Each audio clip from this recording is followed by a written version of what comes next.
Butch Patrick spent his childhood growing up on set as Eddie Munster, but a place in the heartland would on occasion lure him back. Over the years, every time I would drive cross country or visit the area, I'd always stop by to either see some old school chums or see the house.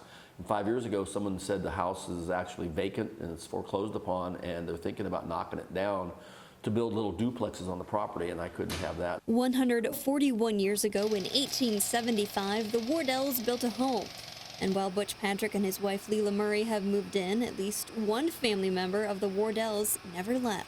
Right behind me on the stairway, Miss Ruby, we like to call her. Her name was Elizabeth Wardell. This is a house that was built for the Wardells. He was a coal baron back in the 1860s and 70s. This house was built in 1875, and it was the first of many houses built around the area. She had kind of a tough life. She actually took her money and went to the West Coast to produce the first Tarzan movie in the early 20s.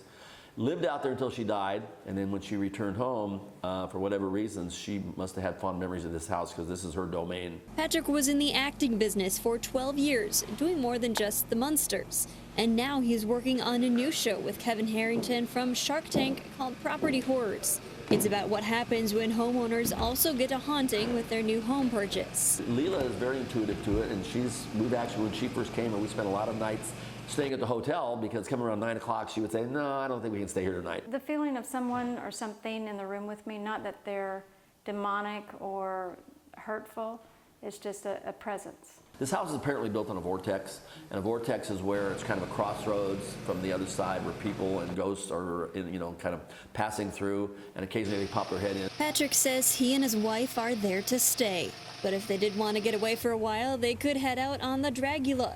He has one in his garage, just like what was on the show. My favorite thing to do on the Munsters was whenever I would read my script and I saw the Munster coach was going to be utilized, it would be too cool for two reasons. Number one, we'd be outside, and it was a very nice change from a dark, dingy soundstage. And number two, I'd be riding around in the top seat of the coolest TV hot rod ever. The hot rods are how Patrick met his wife.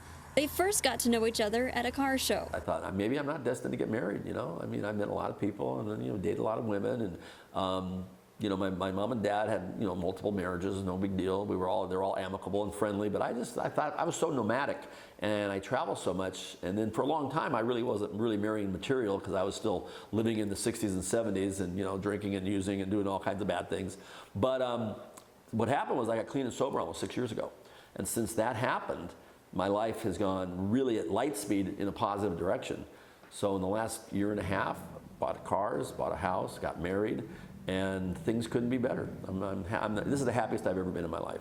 Leo's a big part of that. And they still travel and do car shows together. And although the Munsters was just a show, its impact has gone far beyond the screen. These people really enjoy it, and they love the memories of growing up with you. They look at you as an extended family member. And I think that's one of the biggest surprises Leila had when we went out on the road together, is how many people the Munsters has touched in a really positive way. We've had from grandpas, grandmas to their great-grandchildren that people are showing generation after generation the Munsters, and people still love it. I still watch it, and it never gets old. It's always funny.